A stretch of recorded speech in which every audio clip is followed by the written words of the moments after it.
Hi friends, എല്ലാവർക്കും PSC ബേസിക്സിലേക്ക് സ്വാഗതം. ഇന്നത്തെ ക്ലാസ്സിൽ നമ്മൾ ഡിസ്കസ് ചെയ്യുന്നത് സമഗ്ര ക്വസ്റ്റ്യൻ പൂളിൽ നിന്നുള്ളതാണ്. 8ാം ക്ലാസ്സിലെ ഫിസിക്സ് ചാപ്റ്റേഴ്സ് ആണ് ഡിസ്കസ് ചെയ്യുന്നത്. ഇതിന് മുന്നേ ഒരു ക്ലാസ്സിൽ നമ്മൾ ചെയ്തിരുന്നു സമഗ്ര question pool. First class physics base ചെയ്തിട്ടുള്ള 8ാം ക്ലാസ്സിലെ ബുക്ക് ബേസ് ചെയ്തിട്ടുള്ള ക്വസ്റ്റ്യൻസ് ആയിരുന്നു. ഇന്ന് നമ്മൾ അതിന്റെ ബാക്കി ഭാഗമായിട്ടാണ് ചെയ്യുന്നത്. അത് കാണാത്തവരുണ്ടെങ്കിൽ മുകളിൽ ഐ ബട്ടൺ പ്രസ് ചെയ്താൽ മതി. അപ്പോൾ നമ്മുടെ ക്ലാസ്സിലേക്ക് കടക്കാം. LDC മൈൻസ്, ഡിഗ്രി പ്രിലിംസ്, അതുപോലെ ഇനി വരുന്ന എല്ലാ PSC പരീക്ഷകൾക്കും പുതിയ പാറ്റേൺ അനുസരിച്ച് ചോദ്യങ്ങൾ വരുന്നത് സമഗ്ര ക്വസ്റ്റ്യൻ പൂളിൽ നിന്നാണ്. അതിനൊരു എക്സാമ്പിൾ ആണ് ഈ ഒരു ക്വസ്റ്റ്യൻ പൂളിൽ നിന്ന് ആദ്യത്തെ LDC മെയിൻസ് എക്സാമിന്റെ ഒരു ക്വസ്റ്റ്യൻ ഉണ്ടായിരുന്നു. അപ്പൊ എന്തായാലും നമുക്ക് നോക്കാം അത് ഏത് ക്വസ്റ്റ്യൻ ആണെന്ന്. ഓക്കെ, ഒന്നാമത്തെ ക്വസ്റ്റ്യൻ ഇതാണ്. കൂട്ടത്തിൽ പെടാത്തത് ഏത്? കാരണം എഴുതുക. വ്യാപ്തം, സമയം, സാന്ദ്രത, പരപ്പളവ്. ഏതാണ് കൂട്ടത്തിൽ പെടാത്തത്? അളവുകളും യൂണിറ്റുകളും എന്നുള്ള ചാപ്റ്ററിലാണ്. അപ്പൊ നമുക്ക് ഊഹിക്കാം ഇതിനകത്ത് ഏതാണ് കൂട്ടത്തിൽ പെടാത്തത്. സമയമാണ്. കാരണം സമയം മാത്രം ഇവിടെ അടിസ്ഥാന അളവാണ്. ബാക്കിയുള്ളതൊന്നും എന്തല്ല, അടിസ്ഥാന അളവല്ല. അതുകൊണ്ടാണ് സമയം കൂട്ടത്തിൽ പെടാത്തത്. അടുത്ത ക്വസ്റ്റ്യൻ. വിവിധ അളവുകളുടെ യൂണിറ്റുകൾ ഒരു വിദ്യാർത്ഥി സയൻസ് ഡയറിയിൽ എഴുതിയിരിക്കുന്നത് നിരീക്ഷിക്കുക. തെറ്റായ യൂണിറ്റുകൾ തിരുത്തി എഴുതുക. 75 centimetres, 10 meter per second square, then 15 kilogram per meter 3 minute, 10 meter 25 centimeter, 5 Newton 100 meter. ഏതൊക്കെ നമുക്ക് തെറ്റായിട്ടുണ്ടത്? ആദ്യത്തത് 75 സെന്റിമീറ്റേഴ്സ് എന്ന് എഴുതത്തില്ല, എസിന്റെ ആവശ്യമില്ല, സെന്റിമീറ്റർ എന്ന് മതി. അടുത്തത് 10 meter per second square ശരിയാണ്. 15 kilogram per മീറ്റർ ക്യൂബ് എന്ന് മതി. അത് കഴിഞ്ഞിട്ടുള്ള ഈ ഒരു മിനിറ്റിന്റെ ചിഹ്നം വേണ്ട. അടുത്തത് 10 meter 25 സെന്റിമീറ്റർ എന്ന് എഴുതണ്ട, 10.25 മീറ്റർ എന്ന് എഴുതിയാൽ മതി. 10.25 മീറ്റർ എന്ന് വേണം എഴുതാനായിട്ട്. ഒന്നെങ്കിൽ നമ്മൾ അളവുകളെല്ലാം ഏതെങ്കിലും ഒരു യൂണിറ്റിൽ മാത്രം പറയണം. ഓക്കെ, ആ 2 യൂണിറ്റും കൂടി മിക്സ് ചെയ്യേണ്ട ആവശ്യമില്ല. അപ്പൊ ഒന്നെങ്കിൽ മീറ്ററിൽ പറയണം, അല്ലെങ്കിൽ സെന്റിമീറ്ററിൽ പറയണം. അപ്പൊ 10.25 മീറ്റർ. ഓക്കെ, 5 ന്യൂട്ടനും 100 മീറ്ററും ശരിയായിട്ടുള്ളതാണ്. അടുത്ത ക്വസ്റ്റ്യൻ. അടിസ്ഥാന അളവുകളുടെ യൂണിറ്റുകളാണ് അടിസ്ഥാന യൂണിറ്റുകൾ. നീളത്തിന്റെ അടിസ്ഥാന യൂണിറ്റ് എന്ത്? എന്താണ് വിൽപ്പന യൂണിറ്റ്? പരപ്പളവ്, സാന്ദ്രത എന്നിവയുടെ വിൽപ്പന യൂണിറ്റ് കണ്ടെത്തുക. അടിസ്ഥാന യൂണിറ്റുകൾ കൊണ്ടുണ്ടാക്കുന്ന യൂണിറ്റുകളെയാണ് നമ്മൾ പൊതുവെ വിൽപ്പന യൂണിറ്റുകൾ എന്ന് വിളിക്കുന്നത്. നീളത്തിന്റെ അടിസ്ഥാന യൂണിറ്റ് ഏതാണ്? നീളത്തിന്റെ അടിസ്ഥാന യൂണിറ്റ് മീറ്റർ ആണ്. മീറ്റർ.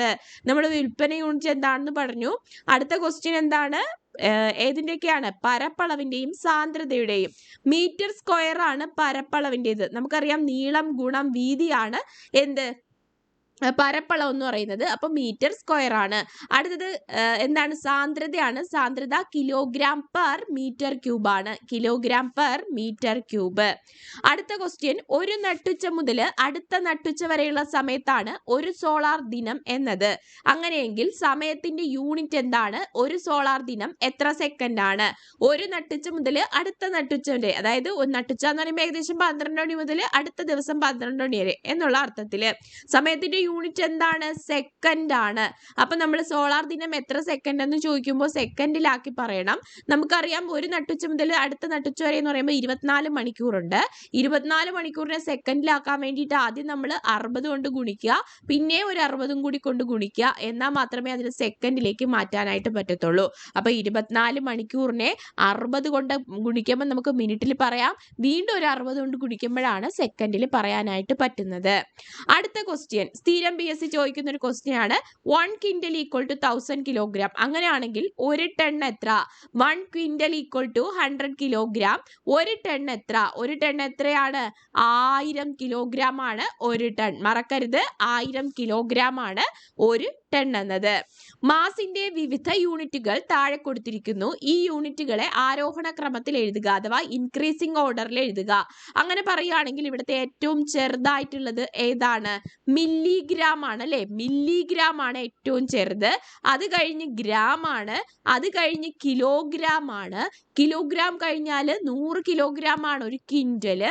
അത് കഴിഞ്ഞാൽ 1000 കിലോഗ്രാം ആണ് ഒരു ടൺ. അപ്പൊ ഇങ്ങനെ പോണം: മില്ലിഗ്രാം, ഗ്രാം, കിലോഗ്രാം, ക്വിന്റല്, ടണ്ണ്. അടുത്ത ചോദ്യം. ചോക്ക് ഉപയോഗിച്ച്. ഈ ഒരു ക്വസ്റ്റ്യന്റെ ആവശ്യമില്ല, ചോദിക്കില്ല. ഓക്കെ, അടുത്ത ക്വസ്റ്റ്യൻ ഇതാണ്. അടുത്ത ക്വസ്റ്റ്യൻ. ഒരു കുട്ടിയുടെ 100 പേജുള്ള സയൻസ് ഡയറിയുടെ അതായത് പുറംചട്ട ഉൾപ്പെടുത്തി കനം സ്കെയിൽ ഉപയോഗിച്ച് അളന്നെഴുതിയപ്പോൾ 1.2 സെന്റിമീറ്റർ എന്ന് ലഭിച്ചു. 1.2 സെന്റിമീറ്റർ എന്നാണ് ലഭിച്ചത്. സയൻസ് ഡയറിയുടെ ഒരു പേപ്പറിന്റെ കനം എത്ര? ഒരു പേപ്പറിന്റെ കനം എത്ര എന്നാണ് ചോദ്യം. ദെൻ നിങ്ങൾ കണ്ടെത്തിയ സയൻസ് ഡയറിയുടെ പേപ്പറിന്റെ കനം SI യൂണിറ്റിലേക്ക് മാറ്റി എഴുതുക. നോക്കാം, നമ്മൾ മൊത്തത്തിൽ അളന്നപ്പോൾ കനം ആ ഒരു നോട്ട്ബുക്കിന്റെ കനം എത്രയാണ് കിട്ടിയത്? 1.2 സെന്റിമീറ്റർ ആണ് കിട്ടിയത്.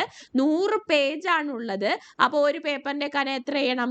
1.2 ഡിവൈഡ് ബൈ 100 കൊണ്ട് ഡിവൈഡ് ചെയ്യണം. അപ്പോൾ ആൻസർ 0.012 സെന്റിമീറ്റർ എന്ന് കിട്ടും. Okay, 0.012 centimetre. അത് കഴിഞ്ഞു. എന്താണ് നിങ്ങൾ കണ്ടെത്തിയ സയൻസ് ഡയറിയുടെ പേപ്പറിന്റെ കനം SI യൂണിറ്റിലേക്ക് മാറ്റുക.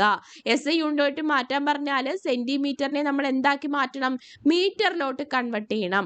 അപ്പൊ തന്നിരിക്കുന്ന യൂണിറ്റിനെ മീറ്ററിലേക്ക് കൺവെർട്ട് ചെയ്യുമ്പോൾ 0.00012 മീറ്റർ എന്ന് വരും.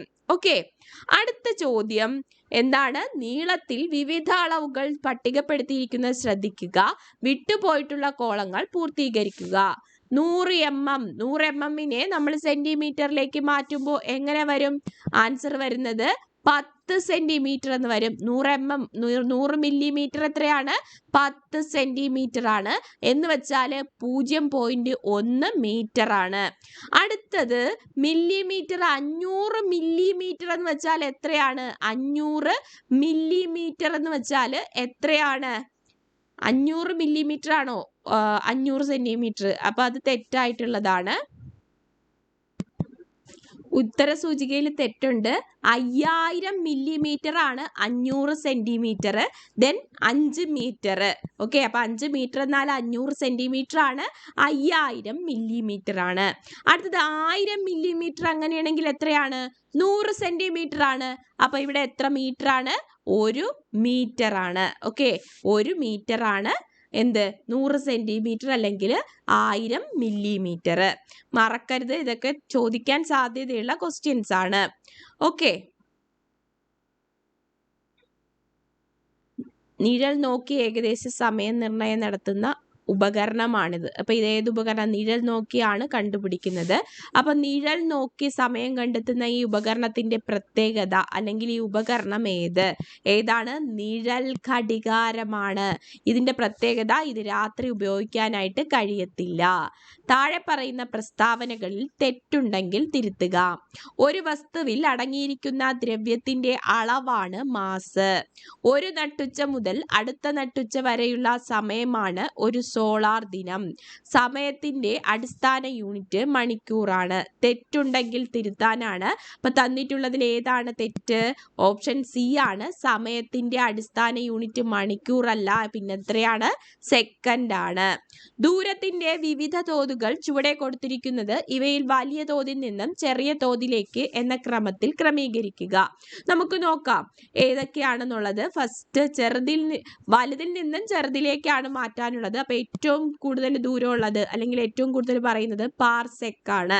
അത് കഴിഞ്ഞ് നക്ഷത്രങ്ങൾ തമ്മിൽ നടക്കുന്നത് അസ്ട്രോണമിക്കൽ യൂണിറ്റ് ആണ്. അത് കഴിഞ്ഞാൽ പിന്നെ മീറ്റർ ആണ്. അത് കഴിഞ്ഞാൽ micrometre. Parsec, then astronomical unit, metre, micrometre. അടുത്ത ക്വസ്റ്റ്യൻ, ഗ്രഹങ്ങളിലേക്കും നക്ഷത്രങ്ങളിലേക്കുമുള്ള ദൂരം അളക്കേണ്ടി വരുമ്പോൾ അസ്ട്രോണമിക്കൽ യൂണിറ്റ് പ്രകാശവർഷം, പാർസെക് എന്നിവയും ഉപയോഗിച്ചു വരുന്നു. അസ്ട്രോണമിക്കൽ യൂണിറ്റ് എന്നതുകൊണ്ട് അർത്ഥമാക്കുന്നത് എന്ത്? ഒരു പാർസെക് ഏകദേശം എത്ര പ്രകാശവർഷത്തിന് തുല്യമാണ്? അപ്പോൾ ഗ്രഹങ്ങളിലെയും നക്ഷത്രങ്ങളെയും ദൂരം അളക്കുമ്പോൾ അസ്ട്രോണമിക്കൽ യൂണിറ്റും പ്രകാശവർഷവും പാർസെക്കും ഒക്കെ ഉപയോഗിക്കും. ഇതിനകത്ത് അസ്ട്രോണമിക്കൽ യൂണിറ്റ് എന്താണ്?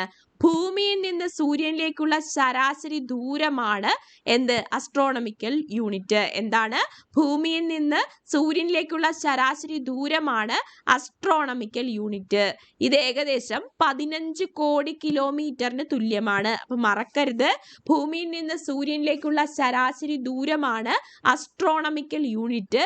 1 astronomical unit equal to about 15 കോടി കിലോമീറ്റർ ആണ്. 15 കോടി കിലോമീറ്റർ. അപ്പോൾ ഒരു പാർസെക്ക് ഏകദേശം എത്ര പ്രകാശ വർഷത്തിന് തുല്യമാണ്?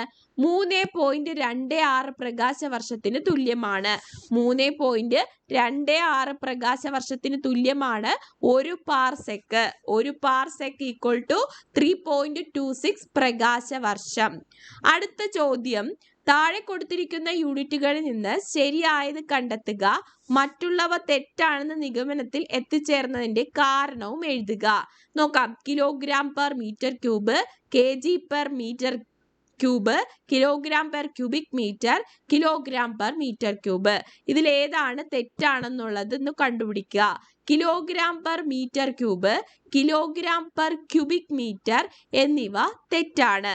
കാരണം എന്താണ്? യൂണിറ്റിന് പ്രതീകവും ഇത് രണ്ടുമാണ് ശരിയായിട്ടുള്ളത്. കിലോഗ്രാം പെർ മീറ്റർ ക്യൂബും അതുപോലെ കിലോഗ്രാം പെർ ക്യൂബിക് മീറ്ററും. കാരണം യൂണിറ്റിന്റെ പ്രതീകവും യൂണിറ്റിന്റെ പേരും ഒരു വിൽപ്പന യൂണിറ്റിൽ ഇടകലർത്തി ഉപയോഗിക്കാൻ പാടില്ല. ഒന്നെങ്കിൽ നമ്മൾ ഇതെന്ന് പറയുമ്പോൾ M3 എന്നാണ് എടുത്തിരിക്കുന്നത്, മീറ്റർ ക്യൂബ് അല്ല. അപ്പൊ അതുകൊണ്ടാണ് ഇത് തെറ്റിപ്പോയത്. അടുത്തത് പിന്നെ കിലോഗ്രാം മീറ്റർ ക്യൂബില് ഇത് നമ്മൾ എന്ത് ചെയ്യുക? ഒന്നെങ്കിൽ പ്രതീകം യൂസ് ചെയ്യുക, അല്ലെങ്കിൽ നമ്മൾ എന്ത് ചെയ്യുക? അതിന്റെ പേര് യൂസ് ചെയ്യുക. ഇത് രണ്ടും കൂടി മിക്സ് ചെയ്ത് യൂസ് ചെയ്യാനായിട്ട് പാടില്ല. അടുത്ത ചോദ്യം നോക്കാം. താഴെ പറയുന്ന അളവുകളെ മൂല്യത്തിൽ വ്യത്യാസം വരാതെ SI യൂണിറ്റിലേക്ക് മാറ്റി എഴുതുക. 200 സെന്റിമീറ്റർ നമ്മൾ SI യൂണിറ്റിലോട്ട് എഴുതുമ്പോൾ മീറ്ററിലോട്ട് കൺവേർട്ട് ചെയ്യണം. അപ്പൊ എത്രയാവും? 200 സെന്റിമീറ്റർ എന്ന് വെച്ചാൽ എത്രയാണ്? 2 മീറ്റർ ആണ്. എത്രയാണ്? 2 മീറ്റർ. അടുത്ത ക്വസ്റ്റ്യൻ, 4000 ഗ്രാം. 1000 ഗ്രാം ആണ് 1 കിലോഗ്രാം. കിലോഗ്രാം ആണ് SI യൂണിറ്റ് ഭാരത്തിന്റെ. So 4 kilogram. 2.5 കിലോമീറ്റർ. 5 കിലോമീറ്ററിലല്ല നമ്മൾ എഴുതാനുള്ളത്, മീറ്ററിൽ എഴുതണം. അപ്പൊ എന്ത് ചെയ്യുക? 2500 മീറ്റർ ആണ് 2.5 കിലോമീറ്റർ. 1000 മീറ്റർ ആണ് എന്ത് പറയുന്നത്? 1 കിലോമീറ്റർ എന്ന് പറയുന്നത്. അപ്പൊ 2.5 കിലോമീറ്റർ എന്നാൽ 2500 മീറ്റർ ആണ്. അടുത്തത് 2 അവർ. 2 അവർ എത്ര സെക്കൻഡ് ആണ്? 7200 സെക്കൻഡ് ആണ്. 7200 സെക്കൻഡ് ആണ് 2 അവർ. ഏകീകൃത. അടുത്ത ക്വസ്റ്റ്യൻ, SI യൂണിറ്റുകളുടെ സവിശേഷതകൾ എന്തൊക്കെ? ഏകീകൃത യൂണിറ്റുകളാണ്, അന്താരാഷ്ട്ര അംഗീകാരമുള്ളതാണ്, അതുപോലെ എല്ലാ ഭൗതിക അളവുകളും പ്രസ്താവിക്കാൻ പര്യാപ്തമായിട്ടുള്ളതാണ് SI യൂണിറ്റുകൾ. അടുത്ത ക്വസ്റ്റ്യൻ, ഒരു ബീക്കറിൽ ജലവും മണ്ണെണ്ണയും ഒഴിച്ചിരിക്കുന്നു. വളരെ പ്രധാനപ്പെട്ട ഒരു ക്വസ്റ്റ്യൻ ആണ്. ഒരു ബീക്കർ എടുത്തിട്ട് അതിനകത്ത് ജലവും മണ്ണെണ്ണയും ഒഴിച്ചിരിക്കുകയാണ്. ഇതിനകത്ത് A, B എന്നിവ തിരിച്ചറിയുക. ഉത്തരം സാധൂകരിക്കുക. അടുത്ത ചോദ്യമാണ് പ്രധാനപ്പെട്ട ക്വസ്റ്റ്യൻ. പെട്രോൾ, മണ്ണെണ്ണ തുടങ്ങിയ ദ്രാവകങ്ങൾക്ക് തീ പിടിച്ചാൽ വെള്ളം ഉപയോഗിച്ച് തീയണയ്ക്കാൻ ശ്രമിക്കരുതെന്ന് പറയുന്നു. എന്തുകൊണ്ടാണ്? അതിന്റെ കാരണം എന്താണെന്ന് ചോദിച്ചാല് ഇവിടെ A എന്ന് പറയുന്നത് മണ്ണെണ്ണയും B എന്ന് പറയുന്നത് ജലവുമാണ്. ഒരു ബീക്കറിൽ ഒഴിച്ച സാധനമാണ്. ഇപ്പോ അവിടെ എന്ത് പൊങ്ങിക്കിടക്കുകയാണ്? അവിടെ പെട്രോൾ അല്ലെങ്കിൽ മണ്ണെണ്ണ എന്ത് ചെയ്യാണ്? പൊങ്ങിക്കിടക്കുകയാണ്. അതിന്റെ താഴെയാണ് ജലം കിടക്കുന്നത്. അതായത് A എന്ന ദ്രാവകത്തിന് സാന്ദ്രത കുറവാണ്. സാന്ദ്രത കുറഞ്ഞ ദ്രാവകം പൊങ്ങിക്കിടക്കും.